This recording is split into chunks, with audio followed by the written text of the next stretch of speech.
গভীর রাতে ফারাক্কার কাশীনগরে ভয়াবহ দুর্ঘটনা। নয়াঞ্জলিতে কেমিক্যাল বোঝাই লরি উল্টে আগুন ধরে যায়। দাউ দাউ করে জ্বলতে থাকে আগুন। দমকলের দুটি ইঞ্জিনের চেষ্টায় আগুন নিয়ন্ত্রণে আসে।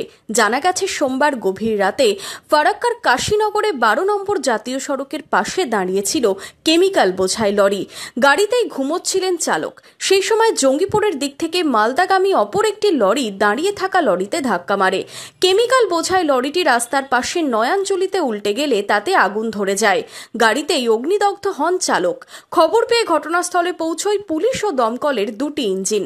বেশ কিছুক্ষণের চেষ্টায় আগুন নিয়ন্ত্রণে আসে। বড় গাড়িটা সামনে দিকে ধাক্কা মেরে দিয়েছিল, দিয়ে নয়াঞ্জলির উপরে দাঁড়িয়ে আগুন জ্বলছে একদম পুরো নিয়ন্ত্রণে। আচ্ছা, দুটো দমকলের ইঞ্জিন এসে আগুনটা নিয়ন্ত্রণে আসে।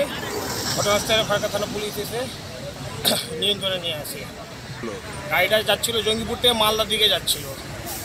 একটা গাড়ি খারাপ হয়েছে, দাঁড়িয়েছিল, পিছন থেকে লরিটা মারে, নিয়ন্ত্রণ হারিয়ে নয়াঞ্জলিতে পড়ে যায়। তারপর আগুন লেগে যায়, আগুন জ্বলে। অগ্নিদগ্ধ চালককে মালদা মেডিকেল কলেজ হাসপাতালে নিয়ে যাওয়া হয় চিকিৎসার জন্য।